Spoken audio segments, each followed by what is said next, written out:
My name's Cassandra Michael. And I'm Anthony. We are the parents of 3 beautiful boys. Ethan is our oldest, he's 12 now. Ames is 6, and Mathis would have been 4. Beautiful summer day, but just like any other day at the lake, you know, we're swimming and we're trying to get as much water time in as we can. And I looked at him and he gave me 2 thumbs up. And I was chatting with my brother-in-law, Carl, and all of a sudden I look over and Mathis doesn't look so good and he looks kind of scared and freaked out. He starts to go down and I run after and I swoop him up, and he wasn't underwater but a second, and his breath was shallow and he wasn't responding, and called the EMS and they came out really fast considering how far away we were. The on-call doctor looked me in my eyes and said that she's gonna save my baby, even though I had no idea what was going on with him, and at that time not a lot of people did either, although we did know by the time he had hit the OR that he had had a brain aneurysm. They got him in a deep, deep coma. She removed a portion of his skull to eliminate the swelling.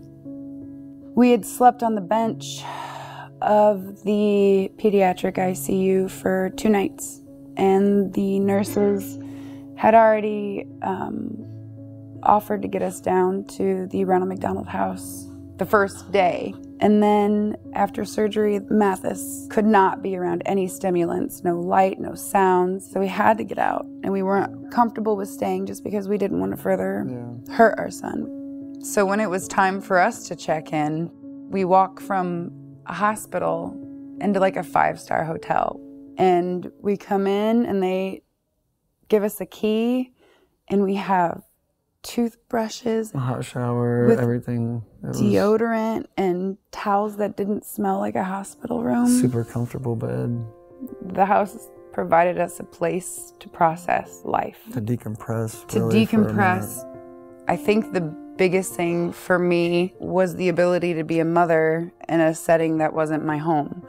So when my kids came to visit, or my nieces and nephews did want something, I had a stove at the ready, and I could provide them a hot meal just to kind of get some normalcy from our crazy situation.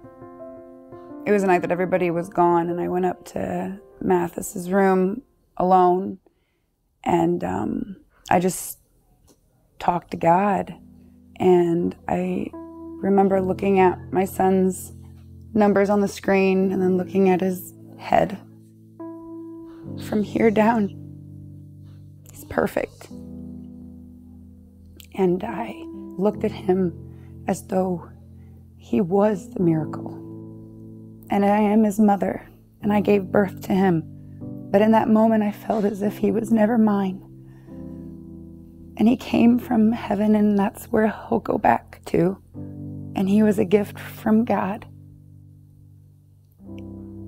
In my heart of hearts, I knew in that moment that I had to confront my husband about donation and the possibility of saving other children the way that we wanted ours to be saved.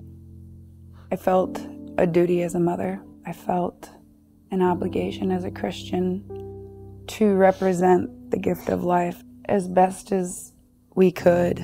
So the fact that we stayed here for the amount of time that we did was really all about perspective.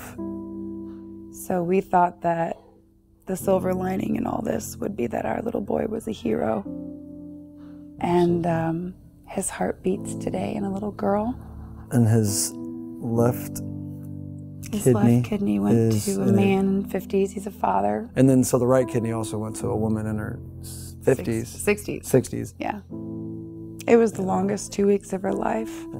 But without it, we wouldn't have learned as much as what we have through this experience.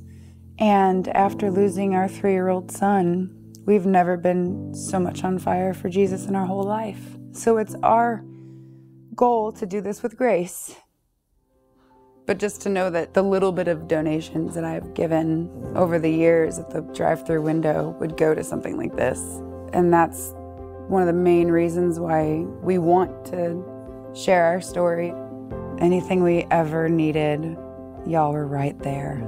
And the amount of support that we had from our family was super, super nice. But unreal. when they're all at work, we had these people. And it's just a very comforting feeling to know that even though they're strangers, they're your temporary family. Yeah. And we gave birth to an angel. How many people can say that? Right. Like, our kid's an angel. He's a hero. He's still around. I feel him every day.